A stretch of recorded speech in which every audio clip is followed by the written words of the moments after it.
Hi friends, welcome to మన Bommarillu. Upcoming రివ్యూలోకి వెళ్ళిపోదాం. ఆనంద భైరవి శరణ్య గురించి ఆలోచిస్తూ బాధపడుతూ ఉంటుంది.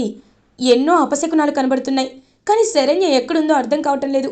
ఏ ప్రమాదంలో చిక్కుకుందో అని పాపం శరణ్య గురించి ఆలోచిస్తూ తలుచుకుంటూ ఉంటారు ఆనంద భైరవి. ఇది ఇలా ఉండగా శరణ్యని ఒక వ్యాన్ వచ్చి యాక్సిడెంట్ చేస్తుంది. శరణ్య అలా తిరిగి తిరిగి పాపం తల నేలకి కొట్టుకొని స్పృహ కోల్పోతుంది. ఇంకా బ్లీడింగ్ అవుతూ ఉంటుంది శరణ్యకి. అప్పుడే ఆ వ్యాన్ నుండి కొంతమంది రౌడీలు దిగి రాబోతుంటే అక్కడికి లహరి వాళ్ళ హస్బెండ్ సంతోష్ వస్తాడు. ఒక్కసారిగా అందరూ షాక్ అయిపోతారు. రేయ్, ఏం చేస్తున్నారా అని అడుగుతారు. రేయ్, పోలీస్ రా, పదండి రా అని చెప్పి ఇంక ఇంటికి వెళ్ళిపోతారనమాట రౌడీలందరూ. అయ్యో, శరణ్య గారింటి ఇలా పడిపోయారు, శరణ్య గారు, శరణ్య గారు అని వాటర్ కొట్టి పైకి లేపుతాడు. పాపం శరణ్య కళ్ళు తెచ్చి చూస్తుంది. సంతోష్ గారు, మీరిక్కడ అని అంటుంది. మిమ్మల్ని ఎవరో యాక్సిడెంట్ చేసి వెళ్ళిపోయారు, అందుకే మీరు స్పృహ కోల్పోయి పడిపోయారు, రండి హాస్పిటల్కి వెళ్దాం అని అంటారు లహరి వాళ్ళ హస్బెండ్ సంతోష్. పర్లేదు, నేను వెళ్తాను అని అంటుంది. మీరు మా ఫ్యామిలీ మెంబర్, అలాంటిది మిమ్మల్ని సిచ్యువేషన్లో వదిలేసి నేను ఎలా వెళ్తాను ఏ లహరి అని అంటారు. అవునండి వదిన, రా వదిన అని చెప్పి ఇంకా లహరి వాళ్ళ హస్బెండ్ ఇద్దరూ కలిసి శరణ్యని హాస్పిటల్కి తీసుకువెళ్తారు. హాస్పిటల్కి తీసుకువెళ్ళి ఇంకా అలా ఇంటికి తీసుకువస్తారు. మొత్తం ఫస్ట్ ఎయిడ్ చేయించి లహరి అని వాళ్ళ హస్బెండ్. పాపం ఆనంద భైరవి అమ్మవారి విగ్రహం దగ్గరికి వెళ్తుంది. అమ్మ జగన్మాత, నువ్వే నా కోడలికి శ్రీరామ రక్షగా ఉండాలి, తను ఎక్కడున్నా నాకు తెలిసేలా చెయ్యి చెయ్యి తల్లి అని పాపం మనసులో అనుకుంటుంటే అమ్మా అమ్మా అని లహరి సౌండ్ వినపడుతుంది. లహరి వాయిస్ వినగానే హాల్లోకి అందరూ పరిగెత్తుకుంటూ వస్తారు. ఇంకా ఆనంద భైరవి లహరి అని అంటుంది. అమ్మా ఇదిగో ఎవరొచ్చారో చూడు అని అనగానే ఇంకా లహరితో పాటు పాపం శరణ్య కూడా వస్తుంది. ఒక్కసారిగా ఆనంద భైరవి శరణ్యని వెళ్ళి హక్ చేసుకుంటుంది. శరణ్య అని పాపం కన్నీళ్లు పెట్టుకుంటుంది ఆనంద భైరవి. శరణ్య ఏమీ అనలేకపోతూ ఉంటుంది. దర్శన్ అయితే కోపంగా చూస్తూ ఉంటాడు. అమ్మా పాపం వదిన బయట నడుచుకుంటూ వెళ్తుంటే ఎవరో వచ్చి తనకి యాక్సిడెంట్ చేశారు, మేమే హాస్పిటల్కి తీసుకువెళ్ళి ఇక్కడికి వచ్చాం అమ్మా అని అంటుంది పాపం లహరి. దేవుడి దయవల్ల వీళ్ళు చూశారు కాబట్టి ఇంటికి తీసుకువచ్చారు, లేకపోతే సముద్రం అంత బాధని కడుపులోనే మోస్తూ అలానే ఉండిపోయేది పిచ్చిది అని పాపం మనసులో అనుకుంటారు ఆనంద భైరవి.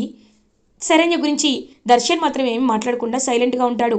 ఇంక కన్నీళ్ళు తుడుచుకుంటూ ఆనంద భైరవి, అమ్మా లహరి, నువ్వు ప్రాణం కాపాడింది ఒకరి ప్రాణం కాదమ్మా, ఇద్దరి ప్రాణాలని అని అంటారు. అమ్మా ఏమంటున్నావు నువ్వు అని అంటుంది. అవును, తను ప్రెగ్నెంట్ అని అనగానే ఒక్కసారిగా లహరి శరణ్యని హక్ చేసుకొని, వదినా ఈ విషయం నాకెందుకు చెప్పలేదు వదినా, ఎంత హ్యాపీగా ఉందో, అయితే త్వరలోనే ఈ ఇంటికి ఒక పసిపాప వస్తుందన్నమాట అని హ్యాపీగా ఫీల్ అవుతుంది లహరి.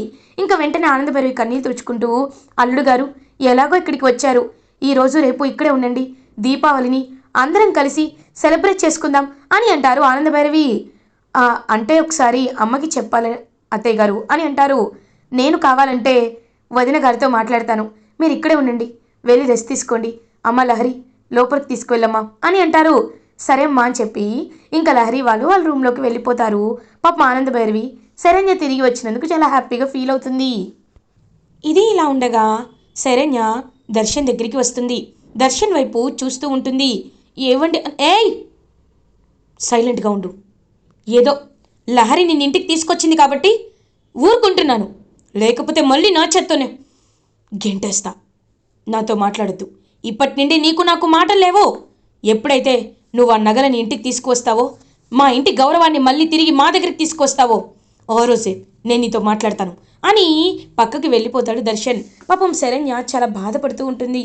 ఇదంతా దూరం నుండి గమనిస్తున్న అనన్య, ఆహా ఈ సీన్ చూడ్డానికి ఎంత హ్యాపీగా ఉందో, అయినా నేను అనుకున్నదే జరుగుతుందిరే, ఇంకా ఈ చెక్ విషయం అంటావా, అది నా చేతిలోనే ఉంటుంది కదా, ఆ చెక్ని వెంటనే క్లియరెన్స్కి ఇవ్వాలి, అప్పుడు నాకు 10 కోట్లు వస్తుంది, ఆ డబ్బులతో హ్యాపీగా ఇంకా రౌడీలని మెయింటైన్ చేయొచ్చు అని ఇంకా అనుకుంటుంది అనన్య.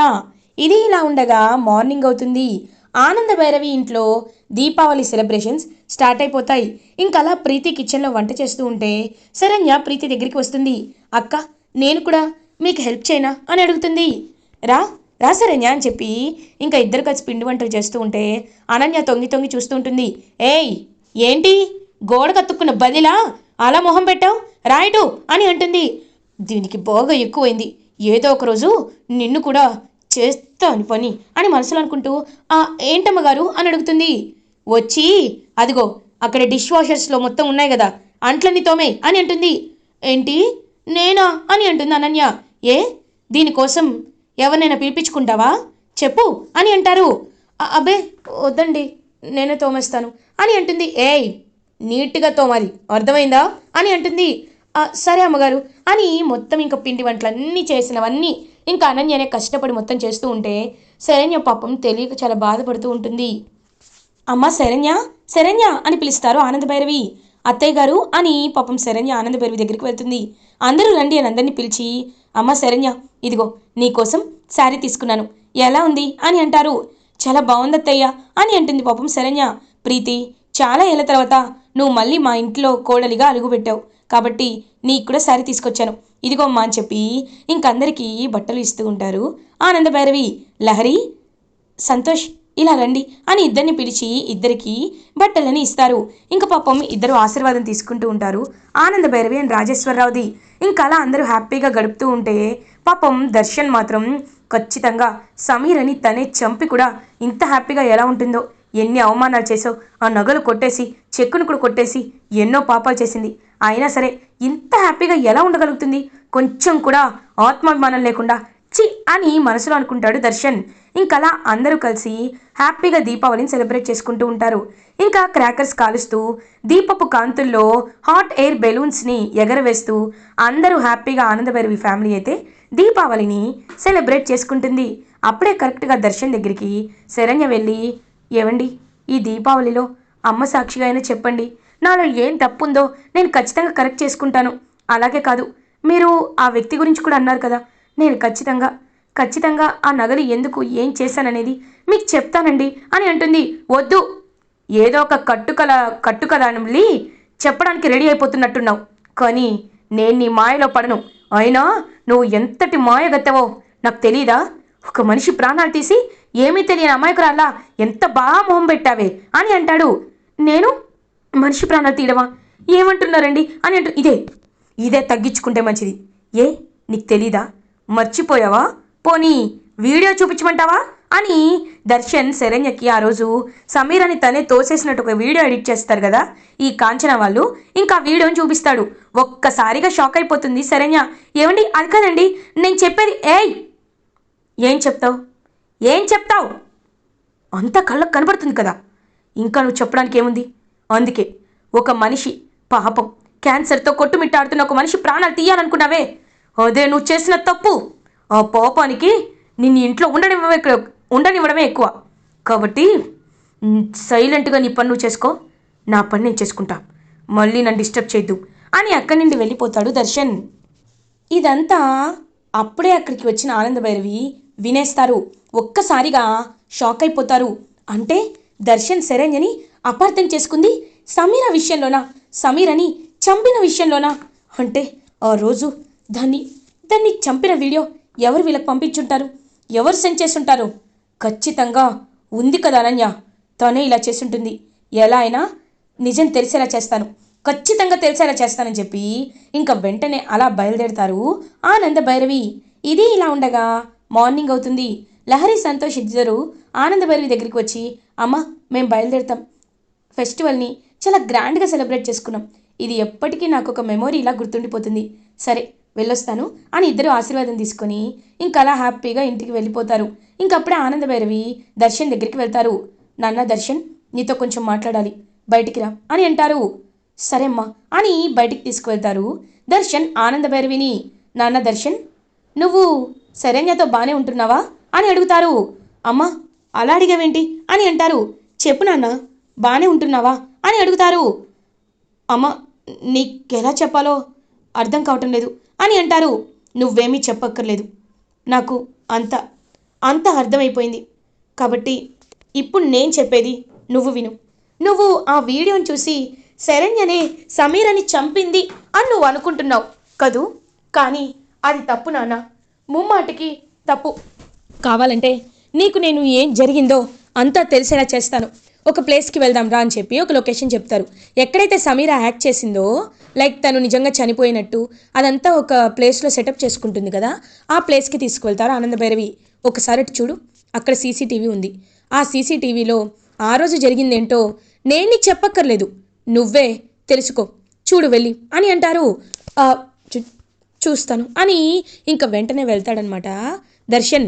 వెళ్ళి ఆ రోజు సీసీటీవీని ఇంకా చూపించగానే అందులో సమీర క్లియర్గా కావాలనే ఫేక్గా డాక్టర్తో మాట్లాడినట్టు అండ్ తనకి తానే మొత్తం అవన్నీ సెట్ చేసుకున్నట్టు, అప్పుడే అనన్య వాళ్ళు కూడా పక్కనే ఉంటే ఆనంద భైరవి వచ్చి నిప్పు అంటిస్తాననగానే తను తీసి పరిగెడుతున్నట్టు ఇవన్నీ క్లియర్గా రికార్డ్ అయి ఉంటాయి.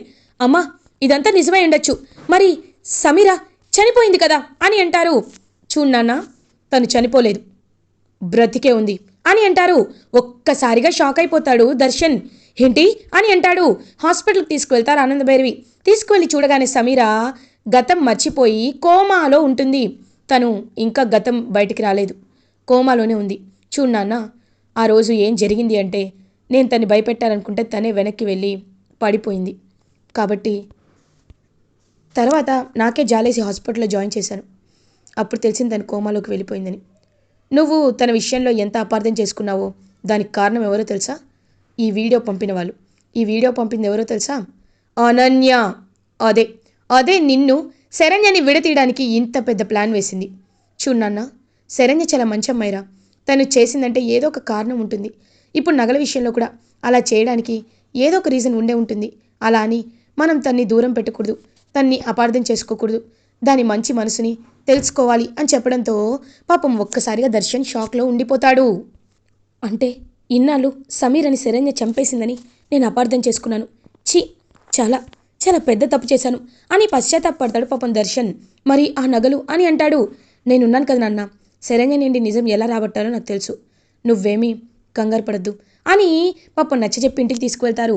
ఇంకా అలా శరణ్య దర్శన్ వైపు చూస్తూ ఉంటే దర్శన్ శరణ్య చేతులు పట్టుకుంటాడు. నేను ఇన్ని రోజులు ఒక వీడియో చూసి అపార్థం చేసుకున్నాను, కానీ ఆ వీడియో నిజం కాదని నాకు అర్థమైంది. కానీ ఒకటి మాత్రం నిజం శరణ్య, నువ్వు నీకంటే వేరే వాళ్ళ గురించి ఎక్కువ ఆలోచిస్తావు, వేరే వాళ్ళ జీవితాన్నే నువ్వు ఎక్కువగా బ్రతుకుతూ ఉంటావు. అలా జరగకూడదు. ఎప్పుడు నీ పని నువ్వే చూసుకోవాలి, కానీ వేరే వాళ్ళ ప్రాబ్లమ్స్ని కూడా నీ తలపై వేసుకుంటూ ఇంకా ఇంకా నీ మంచితనాన్ని నిరూపించుకుంటూనే ఉన్నావు అని చెప్పి పాపం దర్శన్ అయితే చాలా జాలిగా చెప్పి అక్కడి నుండి అయితే వెళ్ళిపోతాడు. ఇంకా వెంటనే పాపం శరణ్యకి అర్థమవుతుంది. అత్తయ్య గారు అని ఆనంద భైరవిని హక్ చేసుకుంటుంది. చూడమ్మా శరణ్య, ఇప్పటికైనా నీకు అర్థమైంది కదా, ఎలాంటి సమస్యనైనా పరిష్కరించే మార్గం నా దగ్గర ఉంది, కాబట్టి ఇప్పటికైనా చెప్పు ఏం జరిగింది అని అడుగుతుంటే అత్తయ్య గారు పిన్ని నేను చెప్తాను అని అంటాడు రోహిత్. బావగారు అని అంటుంది. అమ్మా శరణ్య, నువ్వు నాతో ఒట్టేయించుకున్నావు, కానీ ఆ ఒట్టు తీసేసేనా? నేనంతా జరిగింది ఖచ్చితంగా పిన్నితో చెప్పేస్తానమ్మా. ఇంకా ఇంకా నిన్నందరూ అవమానిస్తుంటే నేను చూస్తూ ఉండలేనమ్మా అని అంటారు. ఏంటి, ఒట్టు వేయించుకుందా? ఏమైంది అసలు, ఏమైంది అని అడిగేసరికి పాపం జరిగిందంతా చెప్తాడనమాట. ఇంకా అలా రోహిత్ అయితే తను అప్పు అయిపోయాడని, మొత్తం అప్పులు చేసేసాడని, ఆ అప్పుని తీర్చడానికి లైక్ ఒక షూరిటీగా సంతకం చేశాను. ఆ షూరిటీ అతనేమో ఇల్లు అడిగాడు, బట్ నేను ఇలా మేనేజ్ చేస్తున్నాను అవన్నీ చెప్పేసరికి ఒక్కసారిగా ఆనందభైరవి షాక్ అయిపోతారు. ఇంత చిన్న సమస్యకి ఇంతలా మనసుకి తీసుకుంటావా శరణ్య? నేనున్నాను కదా, నేను ఆ ప్రాబ్లమ్ని సాల్వ్ చేస్తాను, దర్శన్కి చెప్తాను అని అంటారు. వద్దు, దర్శన్కి చెప్తే ఈ విషయం చాలా సీరియస్ అవుతుంది అని అంటుంది శరణ్య. సరేమ్మా, చూడు నాన్న రోహిత్, రేపు నేను కూడా నీతో పాటు వస్తాను. ఆ 10 కోట్లని వాళ్ళకి నేను పే చేస్తాను. నువ్వు మాత్రం ఇంకెప్పుడు ఎలాంటి ప్రాబ్లం వచ్చినా నాకే చెప్పాలి అని పాపం అలా ఆ అమౌంట్ని పే చేసి నగలని ఇంటికి తెచ్చుకుంటారు ఆనంద భైరవి. ఇది ఇలా ఉండగా కాంచన అనన్య దాచిపెట్టిన చెక్ని బయటికి తీస్తుంది. బయటికి తీయగానే ఆహా, ₹1,00,00,000 ఈ అమ్మేమో ఇలా దాచిపెట్టుకుంది, ఇది బ్యాంకులో వేస్తే మనకి బాగా డబ్బులు వస్తాయి, అప్పుడు హ్యాపీగా ఉండొచ్చు అని ఆ చెక్కుని తీసుకుని అలా బయటకు వెళ్తుంటే ఒక్కసారిగా ప్రీతి ఎదురవుతుంది. ఇదేంటి రాంగ్ టైంలో వచ్చింది అని చూస్తూ ఉంటారు. చేతిలో ఏంటి అని అడుగుతుంది. ఏం లేదమ్మా అని అంటారు. చూపించు అని గట్టిగా అడిగేసరికి చేతిలో చెక్ ఉంటుంది. ఒక్కసారిగా షాక్ అయ్యి, అంటే చెక్కు దొంగతనం చేసింది నువ్వా అని కాంచన చెంప పగలగొడతారు ప్రీతి. ఇంక అందరూ వచ్చేసరికి అందరి ముందు ఈ నిజాన్ని బయట పెడతారు. ఇంక అందరూ చూస్తూ ఉంటారనమాట. ఒక్కసారిగా షాక్లో ఉండిపోతారు. అంటే ఇన్ని రోజులు నువ్వు ఇది చూసి శరణ్యని బయటికి గెంటేస్తుంటే గుడ్లప్పకిచ్చుకొని చూసావు. నిన్ను ఇలా కాదు, బయటికి గెంటేయాల్సిందే అని ఇంకా అలా కాంచనని ఇంట్లో నుండి బయటికి గెంటేస్తారు. ఒక్కసారిగా అనన్య ఏమీ మాట్లాడకుండా నేను వెళ్ళిపోతే మళ్ళీ నేను ఈ ఇంట్లో ఉండలేనని చెప్పి ఇంకా అలా సైలెంట్గా ఉండిపోతుంది. అమ్మీ అని ఏడుస్తూ ఉంటుంది కాంచన. అలా ఇంకా చెక్ కూడా దర్శన్కి తిరిగి వస్తుంది. ఇటువైపు నగల ప్రాబ్లం కూడా సాల్వ్ అయిపోతుంది. అండ్ దర్శన్ శరణ్యని అర్థం చేసుకోవడం స్టార్ట్ చేస్తాడు. ఇలా ఎపిసోడ్ ఎండ్ అవుతుంది. ఫర్దర్ ఎపిసోడ్ రివ్యూస్ ముందుగా మీకు కావాలి అనుకుంటే మా ఛానల్ని సబ్స్క్రైబ్ చేసుకోండి. Thanks for watching.